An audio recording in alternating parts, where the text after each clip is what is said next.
নমস্কার, কম্পিটিটিভ বেঙ্গলিতে সকলকে স্বাগত জানাই। আজকে আমরা জেনারেল সায়েন্স থেকে গ্র্যাভিটেশন বা মহাকর্ষ চ্যাপ্টারটা পড়ব। আমি কিরিটি মুখার্জি, ইনস্টাগ্রাম কিরিটি 9775, চাইলে ফলো করতে পারো। আর অন্যান্য ডিটেলস পাওয়ার জন্য আমার ফেসবুক প্রোফাইলে ভিজিট করতে পারো। Thank you. প্রথমে আমরা গ্র্যাভিটেশন দেখব। হোয়াট ইজ গ্র্যাভিটেশন, গ্র্যাভিটেশন কী বা মহাকর্ষ কী? আমরা জানি এই মহাবিশ্বে দুটি বস্তুকণা, সেটা যত ছোটই বা যত বড়ই হোক, একে অপরকে তাদের যে কেন্দ্র সংযোগকারী সরলরেখা বরাবর আকর্ষণ করে। দেখো ছবিতে, এখানে একটা m1 ভরের বস্তুকণা রেখেছি এবং এখানে একটা m2 ভরের বস্তুকণা রেখেছি। এরা পরস্পরের থেকে r দূরত্বে অবস্থান করছে। তো এই অবস্থায় গ্র্যাভিটেশনের সূত্রটা আমরা দেখব। গ্র্যাভিটেশনের সূত্র বা ইউনিভার্সাল ল অফ গ্র্যাভিটেশন, যেটা নিউটন প্রদান করেছিলেন, সেটি হচ্ছে এই মহাবিশ্বে যে কোনো দুটি বস্তুকণা তাদের কেন্দ্র সংযোগকারী সরলরেখা বরাবর একে অপরকে আকর্ষণ করে। এই আকর্ষণ বলের পরিমাপ এদের ভর দুটির গুণফলের সহিত সমানুপাতিক এবং এদের মধ্যকার দূরত্বের বর্গের সহিত ব্যস্তানুপাতিক। তার মানে যদি আমরা গাণিতিক ফর্মুলাটা এখানে একটু ডিরাইভ করতে চাই, যদি আমরা গ্র্যাভিটেশনাল ফোর্সকে এফ দিয়ে ডিনোট করি, তাহলে এটা কি দাঁড়াচ্ছে? F proportional to m1 m2 আর এফ প্রপোর্শনাল টু 1/r²। তো এটাকে একসাথে লিখলে কি হবে? একসাথে লিখলে হবে F equal proportional to m1 m2/r²। এখানে যদি আমি একটা কনস্ট্যান্ট নিয়ে আসি, প্রপোর্শনালটা উঠে যাবে এবং এটা দাঁড়াবে জি m1 m2/r²। এটাই হচ্ছে যে ইউনিভার্সাল ল অফ গ্র্যাভিটেশন, তার গাণিতিক ফর্মুলা, অর্থাৎ মহাকর্ষ সূত্রের গাণিতিক রূপ। তো এখানে যে আমরা জি কথাটা লিখলাম বড় হাতের জি, এটা কিন্তু অভিকর্ষজ ত্বরণ নয়। এটা হচ্ছে, এই জিটা হচ্ছে ইউনিভার্সাল গ্র্যাভিটেশনাল কনস্ট্যান্ট, অর্থাৎ সার্বজনীন মহাকর্ষ ধ্রুবক। জি এর মানটা পরীক্ষায় আসে। জি এর মান হচ্ছে G equals to 6.67 into 10⁻⁻11 newton metre square kilogram inverse 2। ঠিক আছে, এটা তোমরা এসআইএম এর মান মনে রাখবে তোমরা। আর এর যে মাত্রা, সেটা কি হবে? এম ইনভার্স 1 এল কিউব টি ইনভার্স 2। এটা হচ্ছে জি এর মাত্রা। তোমরা এগুলো একটু মনে রাখবে, কারণ পরীক্ষায় এগুলো থেকে কিন্তু কোয়েশ্চেন আসে। ঠিক আছে, তো এই ইউনিভার্সাল কথাটার মানে হচ্ছে সার্বজনীন। তো এই মহাকর্ষ সূত্রটা কিন্তু এই বিশ্ব ব্রহ্মাণ্ডের যে কোনো দুটি বস্তুখানার ক্ষেত্রেই প্রযোজ্য। ঠিক আছে, এর কিন্তু কোনো ব্যতিক্রম হবে না। ঠিক আছে, এবং এই যে ফোর্স, যেটা m1 এবং m2 বস্তুকণা একে অপরের উপর প্রয়োগ করে, সেই দুটো কিন্তু সমান এবং বিপরীতমুখী হয়। এবং এই বল প্রয়োগ করবার জন্য, পরস্পর বিপরীতমুখী বল প্রয়োগ করার জন্য একে অপরের সাথে কন্ট্যাক্টে আসতে হয় এরকম কিন্তু নয়। দূরত্বে থেকেও কিন্তু এই বল একে অপরের ওপর প্রয়োগ করা যায়। তো গ্র্যাভিটেশনাল ফোর্স যে নেচারে, মানে যে চারটে মৌলিক ফোর্স ফিল্ড আছে, তার মধ্যে সবচেয়ে দুর্বল। ঠিক আছে, এটা একটু মনে রাখবে। আর এটা হচ্ছে একটা কনজারভেটিভ ফোর্স। ওকে, এটা একটা কনজারভেটিভ ফোর্স, এটাও কিন্তু তোমাদেরকে মনে রাখতে হবে। প্রকৃতপক্ষে এই গ্র্যাভিটেশন বা মহাকর্ষ একটা অতি গুরুত্বপূর্ণ একটা ফোর্স। এই অভিকর্ষ যদি না থাকতো বা মহাকর্ষ যদি না থাকতো, এর অনুপস্থিতিতে আমাদের অ্যাটমসফিয়ার থাকতো না, অর্থাৎ আমাদের যে বায়ুমণ্ডল সেটা থাকতো না, অর্থাৎ জীবের যে স্বাভাবিক যে বেড়ে ওঠা বা জীবের যে বিকাশ, সেটাই ঘটতো না। ঠিক আছে, তো এই মহাকর্ষ একটা গুরুত্বপূর্ণ একটা ফোর্স গোটা নেচারকে ঠিকঠাক নিয়মে চালানোর জন্য। ওকে, এইবার আমরা দেখব অভিকর্ষজ ত্বরণ। ত্বরণ মানে কি? কোনো একটা বস্তুর গতিবেগ সময় সাপেক্ষে যদি বৃদ্ধি পায়, তাকে আমরা বলবো সেই বস্তুটার মধ্যে ত্বরণ ক্রিয়াশীল।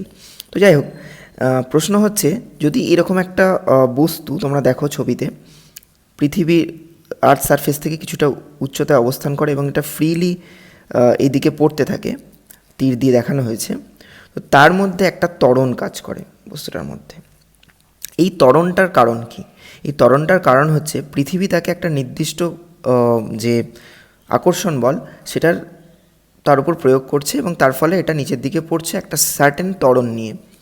অর্থাৎ একটা ফ্রিলি ফলিং বডি, অর্থাৎ একটা অবাধে পতনশীল বস্তু পৃথিবীর আকর্ষণ বলের ক্রিয়ায় যখন নিচের দিকে পড়তে থাকে, তখন বস্তুটির উপর ক্রিয়াশীল যে ত্বরণ সেটাই হয় অভিকর্ষজ ত্বরণ, মনে রাখবে। ওকে, এটাকে আমরা স্মল জি দিয়ে লিখি, ঠিক আছে, স্মল জি। এর মান হচ্ছে 9.81 মিটার পার সেকেন্ড স্কোয়ার এসআইএ, আর 981 সেন্টিমিটার পার সেকেন্ড স্কোয়ার সিজিএসে। ঠিক আছে, এটা সিজিএস, এটা এসআই ইউনিট। এই জি এর মান কিন্তু পৃথিবী পৃষ্ঠের বিভিন্ন জায়গায় বিভিন্ন রকম, মানে সামান্য একটু আধটু মডিফাইড হয় বা একটু চেঞ্জেস হয়। তো সেইটা কি কি কারণে হয় বা কি প্রভাবে হয়, কি গাণিতিক ফর্মুলা, একটু আমরা টাচ করে যাব। আমরা জানি যে নিরক্ষরেখার কাছে, মানে নিয়ার টু ইকুয়েটার, এই ইকুয়েটারের যে ব্যাসার্ধ, পৃথিবীর যে ব্যাসার্ধ ইকুয়েটারে সবচেয়ে বেশি হয় এবং সবচেয়ে কম কোথায় হয়? পোলার রিজিয়ানে। অর্থাৎ দুই মেরুতে পৃথিবীর ব্যাসার্ধ সবচেয়ে কম, মানে কেন্দ্র হতে পৃথিবী পৃষ্ঠের দূরত্ব সবচেয়ে কম হয় পোলার রিজিয়ানে বা মেরু অঞ্চলে, এবং সবচেয়ে বেশি হয় নিরক্ষীয় অঞ্চলে। তো ন্যাচারালি এই জি এর মান সবচেয়ে বেশি হয় পোলার রিজিয়ানে, ম্যাক্সিমাম, আর জি এর মান সবচেয়ে কম হয় ইকুয়েটারে, পৃথিবী পৃষ্ঠের মধ্যে যদি আমরা ভাবি। ওকে, এইবার আমরা যেটা দেখব, পৃথিবীর ঘূর্ণন গতির জন্য অভিকর্ষজ ত্বরণের কী ধরনের পরিবর্তন ঘটে। ওকে, এটা আমাকে দেখতে হবে। তো আমরা ধরে নিই যে পৃথিবীর অ্যাঙ্গুলার ভেলোসিটি বা যে কৌণিক গতি, সেটার মান হচ্ছে ওমেগা। ওকে, তো এই ওমেগার আকারে আমরা বার করব। এখানে আমরা একটু ছবিটা দেখে নেব। দেখো, এটাকে আমরা আর ই দিয়ে ডিনোট করেছি। এই অ্যাঙ্গেলটা, মানে যেখানে আমরা আরটা ক্যালকুলেট করছি, সেই জায়গায় আমরা এই অ্যাঙ্গেলটাকে ল্যামডা ধরেছি। তো উপাংশগত ইয়ে অনুযায়ী R equals to R E cos lambda. ঠিক আছে, R equals to R E cos lambda. অর্থাৎ পৃথিবীর যে নিরক্ষরেখা অঞ্চল, মানে এই জায়গাটা, এখান থেকে কিছুটা দূরত্বে ব্যাসার্ধটাকে আমরা ছোটো আর ধরেছি। ঠিক আছে, তো এই ছোটো আর ইকুয়ালস টু আসছে আর ই কস ল্যামডা, যদি এই অ্যাঙ্গেলটা ল্যামডা হয়। ঠিক আছে, অতএব আমরা লিখে নিই এখানে R equals to R E cos lambda. এই ল্যামডাটা অ্যাকচুয়ালি কি? এই ল্যামডাটা অ্যাকচুয়ালি হচ্ছে এই জায়গাকার ল্যাটিটিউড। ঠিক আছে, ল্যাটিটিউড অফ দিস প্লেস। ওকে, তো যাই হোক, এবার আমরা যদি ক্যালকুলেট করি, ডিরাইভ করি, তাহলে আমরা যে ফাইনাল ইকুয়েশানটা পাবো সেটা হচ্ছে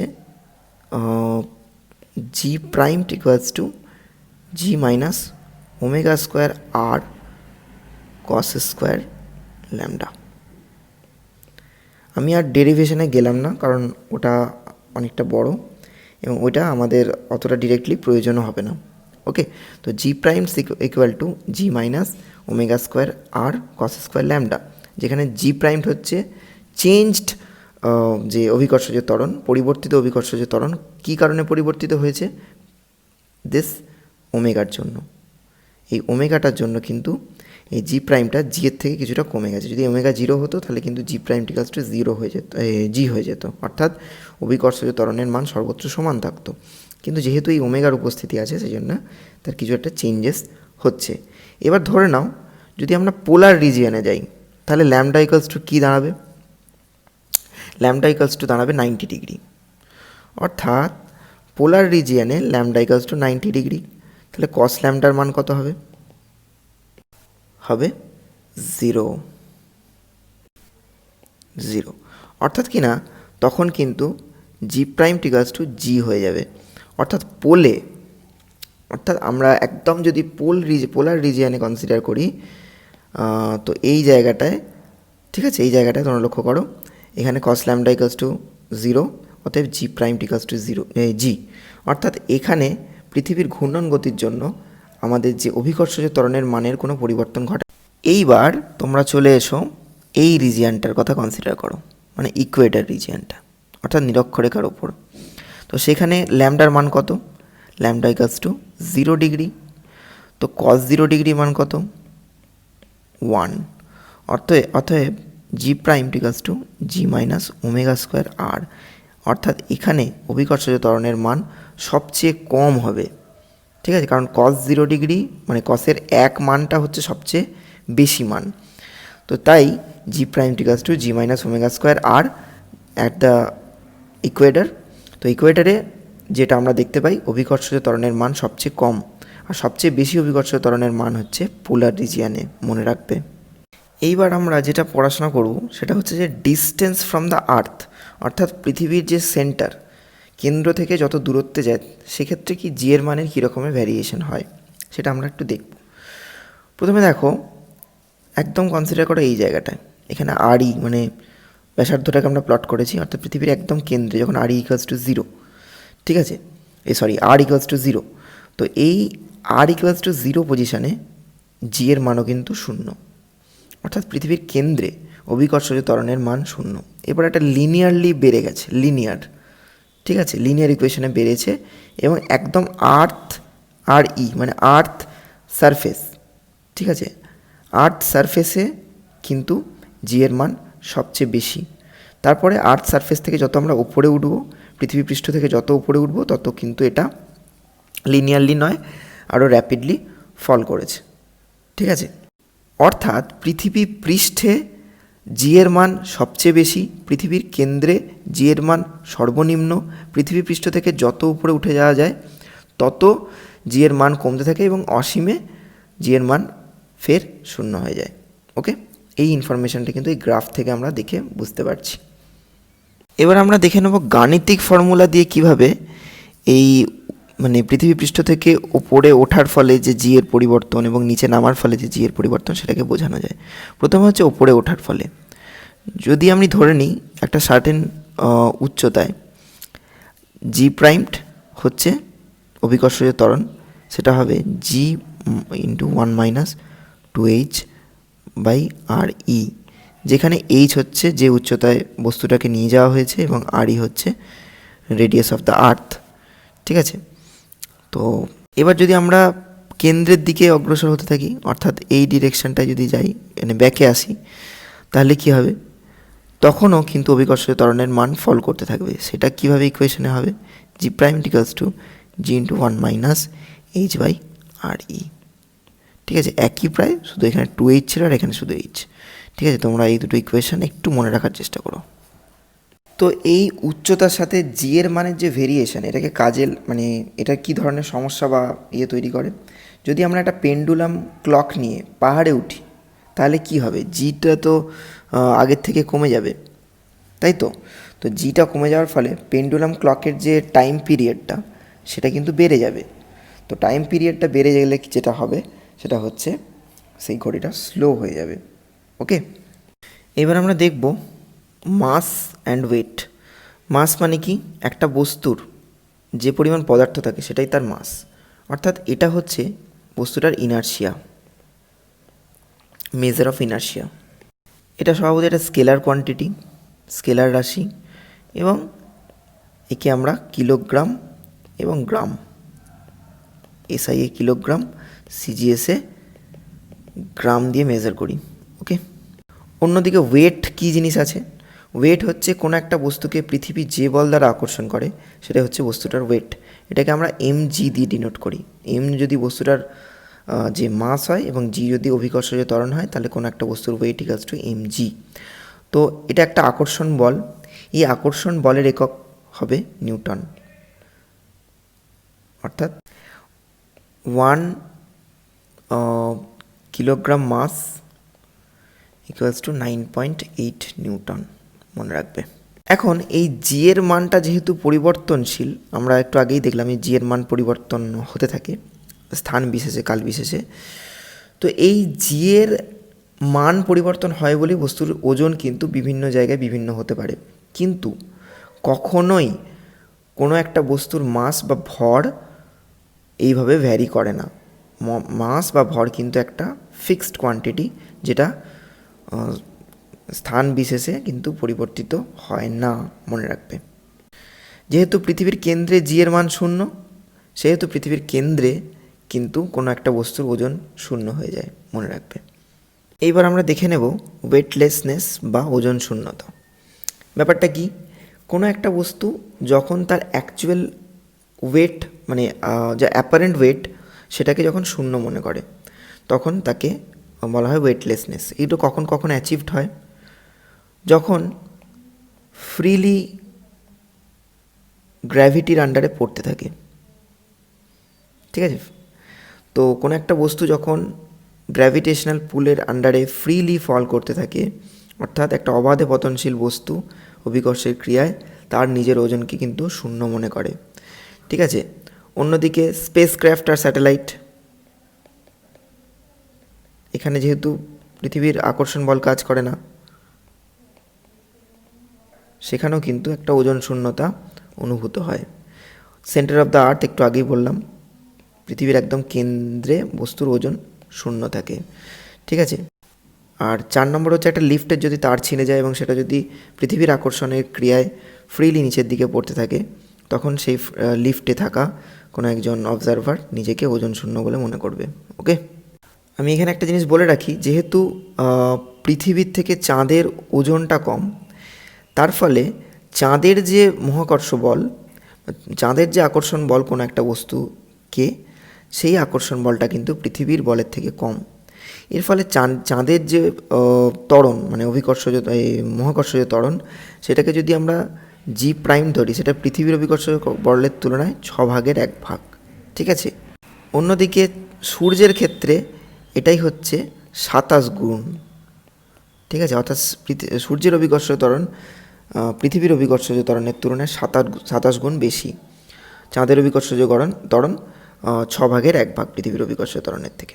এর ফলে পৃথিবীতে যে বস্তুটার ওজন 60 কিলোগ্রাম, সেটা যদি আমরা চাঁদে নিয়ে যাই তার ওজন গিয়ে দাঁড়াবে 1/6 অর্থাৎ 10 কিলোগ্রাম। ওকে, এইবারে আমরা দেখে নেব প্ল্যানেটস অ্যান্ড স্যাটেলাইটস। প্ল্যানেটস কী আছে, যেমন সূর্যের চারিদিকে আমাদের সৌরমণ্ডলের যে 9টা গ্রহ আমরা জানি, সেগুলো হচ্ছে Mercury, Venus, Earth, Mars, Jupiter, Saturn, Uranus, Neptune, Pluto. এই যে গ্রহগুলো, এগুলোকে আমরা বলি প্ল্যানেটস।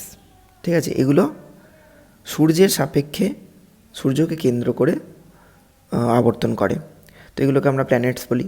এবার এই প্ল্যানেটসগুলোকে ঘিরে আবার কিছু কিছু ছোটো যে মহাজাগতিক বস্তু সেগুলো আবর্তন করে, সেগুলোকে আমরা বলি স্যাটেলাইট। যেমন পৃথিবীর চারিদিকে চাঁদ ঘোরে, তো দ্যাটস ওয়াই চাঁদকে আমরা পৃথিবীর একটা ন্যাচারাল স্যাটেলাইট বলি। এছাড়া আর্টিফিশিয়াল স্যাটেলাইটস হয়, আমরা জানি আর্যভট্ট, ইনস্যাট বি ইত্যাদি। প্রচুর ন্যাচারাল আর্টিফিশিয়াল স্যাটেলাইট আমরা আমাদের নিজস্ব টেকনোলজিক্যাল অ্যাডভান্সমেন্ট এবং বিভিন্ন রকমের সায়েন্টিফিক স্টাডিজ বা অন্যান্য জিনিসের জন্য কিন্তু আমরা তৈরি করেছি এবং সেগুলোকে আমরা প্লেস করেছি। ওকে, তো যে কৃত্রিম স্যাটেলাইটগুলোর কথা আমরা বললাম, সেগুলোকে মোটামুটি আমরা দুটো ভাগে ভাগ করি। একটা হচ্ছে জিও স্টেশনারি, আর সেকেন্ড হচ্ছে পোলার, অর্থাৎ geostationary satellite and polar satellite. Geostationary satellite কোনগুলো, পৃথিবী পৃষ্ঠ থেকে একটা নির্দিষ্ট উচ্চতায় স্থাপিত এবং পৃথিবীর যে মানে পিরিয়ড অফ রোটেশন তার সাথে সমান, এরকম স্যাটেলাইটগুলোকে আমরা বলি জিও স্টেশনারি স্যাটেলাইট। এর একটা অন্য নাম হচ্ছে পার্কিং স্যাটেলাইট। ঠিক আছে, তো এটা একটু মনে রাখবে। জিও স্টেশনারি স্যাটেলাইটের পিরিয়ড অফ মোশন 24 ঘন্টা এবং কত উচ্চতায় এটাকে স্থাপিত করা হয় আর্থ সারফেস থেকে, সেটা হচ্ছে 36,000 কিলোমিটার। অর্থাৎ পৃথিবী পৃষ্ঠ থেকে 36,000 কিলোমিটার উপরে কিন্তু জিও স্টেশনারি স্যাটেলাইটকে কিন্তু স্থাপিত করা হয়। এবং জিও স্টেশনারি স্যাটেলাইটের রেডিয়াস অফ অরবিট, এটা খুব ইম্পর্ট্যান্ট, রেডিয়াস অফ অরবিট হয় 42,400 কিলোমিটার। এটা কিন্তু মনে রাখবে। এই জিও স্টেশনারি স্যাটেলাইট কী কাজে লাগে, টিভি প্রোগ্রামকে যেটা সম্প্রচার করতে বা টিভি সিগন্যালকে রিফ্লেক্ট করতে কিন্তু আমাদের এই জিও স্টেশনারি স্যাটেলাইটগুলো কাজে লাগে। ঠিক আছে, পৃথিবীর এক প্রান্ত থেকে অন্য প্রান্তে যে টিভি সিগন্যালসগুলো আছে সেগুলোকে পৌঁছে দিতে। এবার আমরা দেখে নেব পোলার যে স্যাটেলাইটস, সেগুলো কি করে, পোলার অরবিট বরাবর কিন্তু আর্থকে প্রদক্ষিণ করে। ঠিক আছে, এদের যে পিরিয়ড অফ মানে যেটা পিরিয়ড অফ রোটেশন, সেটা হচ্ছে 84 মিনিট অন অ্যান অ্যাপ্রক্স। ঠিক আছে, এবং এটা পৃথিবী পৃষ্ঠ থেকে অনলি 880 কিলোমিটার উপরে অবস্থান করে। এই স্যাটেলাইটগুলো কী কাজে লাগে? ওয়েদার ফোরকাস্টের কাজে, ওয়েদার ফোরকাস্ট, এবং আপার রিজিয়ন অফ দ্য অ্যাটমসফিয়ারকে স্টাডি করতে। অর্থাৎ যে আমাদের যে অ্যাটমসফিয়ার বা বায়ুমণ্ডলের ওপরের অংশকে স্টাডি করতে এবং আবহাওয়া সংক্রান্ত যে ফোরকাস্ট বা আবহাওয়া সংক্রান্ত যে পূর্বাভাস সেটা জারি করতে কিন্তু স্যাটেলাইটকে ইউজ করা হয়। জিও স্টেশনারি যে এনভায়রনমেন্টাল স্যাটেলাইটসগুলো আছে সেগুলো খুব শর্ট রেঞ্জের ফোরকাস্টিংয়ের জন্য ইউজ করা হয়। অন্যদিকে পোলার যে স্যাটেলাইটগুলো আছে, জিও স্টেশন পোলার স্যাটেলাইটসগুলো, সেগুলো কিন্তু লঙ্গার টার্ম ফোরকাস্টিংয়ের জন্য ব্যবহার করা হয়। তো যাই হোক, স্যাটেলাইট মোটামুটি এইসব কাজে ব্যবহার করা হয়। এছাড়া কসমিক রেজ, সোলার রেডিয়েশন, এগুলো সম্পর্কে যে সায়েন্টিফিক স্টাডিজগুলো কন্ডাক্টেড হয়, তো সেগুলোর জন্য কিন্তু স্যাটেলাইটকে ব্যবহার করা হয়। অন্যদিকে যে পৃথিবীর ডাইমেনশন ইত্যাদি সম্পর্কিত যে এক্স্যাক্ট তথ্য পেতে, সেটাও কিন্তু স্যাটেলাইট আমাদেরকে সাহায্য করে। এইবার আমরা দেখে নেব orbital velocity of A satellite. Orbital velocity হচ্ছে ম্যাক্সিমাম ভেলোসিটি যেটা প্রয়োজন হয় একটা স্যাটেলাইটকে যে গিভেন অরবিট, যে অরবিটটায় আমরা স্থাপন করতে চাই, সেই অরবিটে স্থাপন করবার জন্য, ঠিক আছে, যেটা পৃথিবীর চারিদিকে ঘুরবে। যদি অরবাইটাল ভেলোসিটিকে ভিও দিয়ে ডিনোট করি, V O equal R E into root under G by R E plus H. এটা ক্যালকুলেশন করে বার করা যেত, আমি আর ক্যালকুলেশনে যাচ্ছি না। আমাদের কম্পিটিটিভ পরীক্ষার জন্য অতটা ডেপথে না গেলেও হয়, বা যারা ফিজিক্সের স্টুডেন্ট আছো তারা দেখতে পারো বই খুলে। এখানে আর ই ইকুয়ালস টু হচ্ছে রেডিয়াস অফ আর্থ, অর্থাৎ পৃথিবীর যে ব্যাসার্ধ, সেটাকে আর ই বলে আমরা বলছি। আর এইচটাকে কি বলছি আমরা? এইচটাকে বলছি height of the satellite from earth surface, অর্থাৎ পৃথিবী পৃষ্ঠ থেকে স্যাটেলাইটটার যে উচ্চতা, সেটাকে আমরা এইচ দিয়ে ডিনোট করছি। তাহলে আমরা ভিও কী পাচ্ছি? R E into root under G by R E plus H. জিটা হচ্ছে অভিকর্ষীয় ত্বরণ, আমরা সকলেই জানি। এবার আমরা Kepler's law of planetary motion পড়ব। প্রথম যেটা 3টে সূত্র আছে, প্রথম সূত্রে বলা হচ্ছে যে সূর্যকে কেন্দ্র করে প্রত্যেকটা প্ল্যানেট, অর্থাৎ প্রত্যেকটা গ্রহ একটা ইলিপ্টিক্যাল পাথ বা উপবৃত্তাকার পথে কিন্তু পরিভ্রমণ করছে সূর্যকে কোনো একটা উপকেন্দ্রে রেখে। দেখো, ফার্স্ট উপকেন্দ্র বা সেকেন্ড উপকেন্দ্র কোনো একটা উপকেন্দ্রে রেখে কিন্তু এই টোটাল ইলিপ্টিক্যাল পথে কিন্তু এক একটা করে গ্রহ আবর্তন করছে। দেখে নাও এই এক্সাম্পলটার ক্ষেত্রে এটা হচ্ছে ইলিপ্টিক্যাল পাথে এই গ্রহটাও আবর্তন করছে সূর্যকে একটা যে উপকেন্দ্র সেখানে অবস্থান করিয়ে, ঠিক আছে। এবার দেখে নেব সেকেন্ড ল, ঠিক আছে। তো সেকেন্ড লটা কি বলছে? সেকেন্ড লটা বলছে রেডিয়াস ভেক্টর অফ দ্য প্ল্যানেটের যে রেডিয়াস ভেক্টর, অর্থাৎ কিনা এইটা ইকুয়াল সময় ইকুয়াল এরিয়াকে কিন্তু কভার করে। ওকে, অর্থাৎ আজ থেকে 50 দিন পর এটা যতটা এরিয়া সুইপ করবে, ঠিক তার পরবর্তী 50 দিনেও কিন্তু একই এরিয়াকে সুইপ করবে এই রেডিয়াস ভেক্টরটা, ঠিক আছে, এটা মনে রাখবে। এবং তৃতীয় সূত্রটা কি আছে? তৃতীয় সূত্রটা বলছে যে এইভাবে পরিভ্রমণরত কোনো একটা গ্রহের যে টাইম পিরিয়ড, অর্থাৎ যে আবর্তনকাল, সেটার যে স্কোয়ার, সেটা ওই সেমি মেজর অ্যাক্সিসের কিউবের সাথে সমানুপাতিক হবে, টি প্রপোর্শনাল টু এ কিউব। ওকে, এই 3টে সূত্র হচ্ছে প্ল্যানেটারি মোশন নিয়ে আমাদের কেপলার দিয়েছিলেন। ওকে, যেমন আমরা পৃথিবীতে দেখতে পাই 365 দিনে পৃথিবী কমপ্লিটলি একবার সূর্যকে প্রদক্ষিণ করে, সেরকমই যদি পৃথিবীর থেকেও সূর্যের কাছাকাছি অবস্থিত কোনো একটা গ্রহ কথা যদি আমরা কনসিডার করি, সেটা আরও কম দিনে করে, এবং পৃথিবীর থেকে যদি দূরবর্তী স্থানে অবস্থিত কোনো গ্রহের কথা আমরা কনসিডার করি, সেটা আরও বেশি দিনে করে। এটাই কিন্তু এই তৃতীয় সূত্রটা থেকে বোঝা যাচ্ছে। ওকে, এবার আমরা এই চ্যাপ্টারের শেষ কনসেপ্ট, সেটা হচ্ছে এসকেপ ভেলোসিটি, এটা নিয়ে একটু পড়াশোনা করব।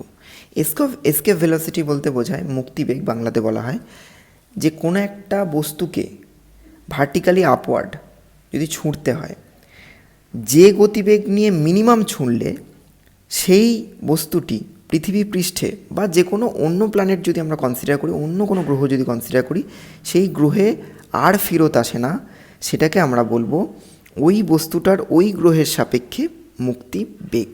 ওকে, পৃথিবী সাপেক্ষে মুক্তিবেগের যে রাশিমালা আমরা নির্ণয় করেছি সেটা হলো VE ইকুয়ালস টু √2GR। ওকে, এই রাশিমালাটা কিন্তু পৃথিবীর সাপেক্ষে কোনো একটা বস্তুর যে মুক্তিবেগ সেটাকে মানে আমরা বার করতে পারি।